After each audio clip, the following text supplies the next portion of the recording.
Bismillah, teman-teman sekalian, pada video sebelumnya sudah kita singgung bahwa ada sebagian kecil ulama yang berpandangan bahwa bila ada seorang laki-laki dan perempuan yang masih lajang kemudian berzina dan lahir dari perzinahan tersebut seorang anak baik laki maupun perempuan, maka menurut sebagian kecil ulama ini mereka atau laki-laki khususnya yang berzina tadi boleh mengklaim, menisbahkan, mengaku bahwa anak tersebut adalah anaknya dan dinisbahkan kepada dirinya.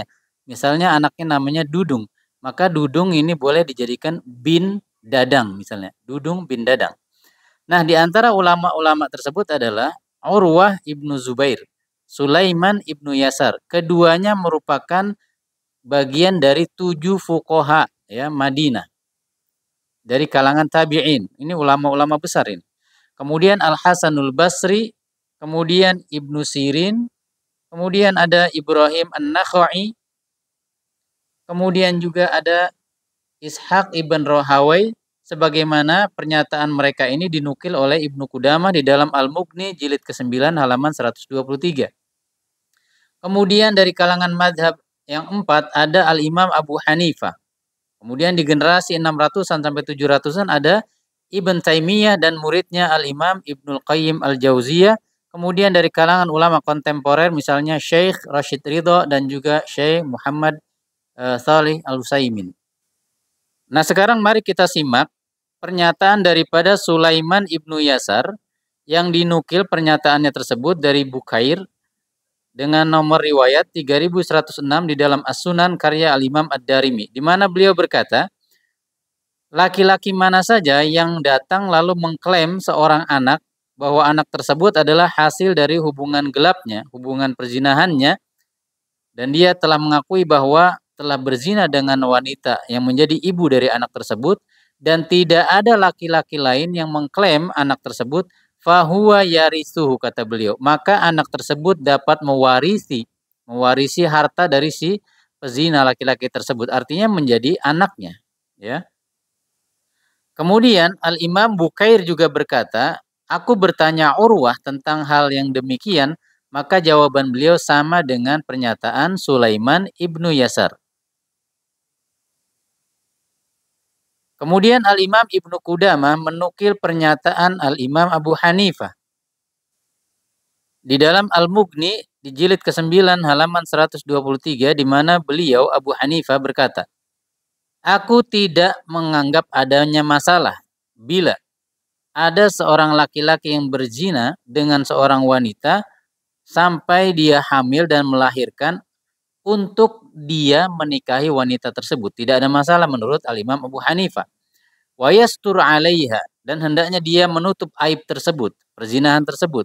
Wal waladu waladun lahu. Anak yang lahir dari perzinahan adalah anaknya dia. Boleh disebut dengan bin dia, gitu ya.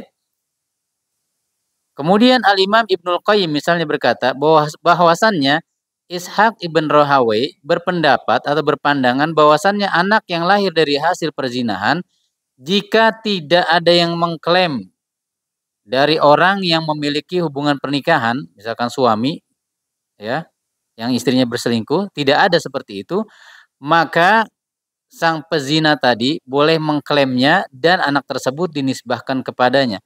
Wahada madhabul Hasanul Basri, dan menurut beliau ini adalah madhabnya Al Hasanul Basri. Di mana Al-Imam Al Hasanul Basri mengatakan, bila ada seorang laki-laki yang berzina dengan seorang wanita, kemudian wanita tersebut melahirkan anak dari perzinahan tersebut, kemudian sang laki-lakinya mengklaim anak tersebut anak dia, maka Al-Imam Al Hasanul Basri mengatakan dia dijilid, dicambuk, wa yalzamuhul walad, dan anak tersebut menjadi atau bahkan sebuah keharusan menjadi anaknya, dirawat dan diklaim sebagai anaknya. Kemudian Al-Imam Al-Murdawi mengatakan pendapat ini dipilih oleh Syekh Taqiyuddin, yaitu Syekhul Islam Ibn Taimiyah, di mana beliau mengatakan ini stalhaqa waladahu, jika dia mengklaim anak tersebut atau mengakuinya meskipun dari hasil perzinahan, wala firosh, dan bukan anak yang lahir dari hasil pernikahan yang sah, lahiqahu, maka anak tersebut boleh atau menjadi anaknya, boleh diakui sebagai keturunannya. Baik teman-teman, demikianlah ulama-ulama yang tergabung dalam kelompok kedua yang berpandangan bahwa anak yang lahir dari hasil perzinahan seorang laki-laki dan wanita yang masih lajang, yang tidak terikat pernikahan, jika sang laki-laki tersebut mengklaim anak tersebut sebagai anaknya dan menjadikannya atau menisbahkan kepada dirinya, maka itu boleh menurut ulama-ulama yang tadi sudah kita sebutkan, yang tentunya mereka bukan orang sembarangan, bahkan dua di antaranya yaitu Urwah ibnu Zubair dan Sulaiman ibnu Yasar merupakan bagian dari 7 fuqaha Madinah, ahli fikihnya kota Madinah. Wallahu taala a'lam bishawab. Semoga bermanfaat. Barakallahu fikum. Assalamualaikum warahmatullahi wabarakatuh.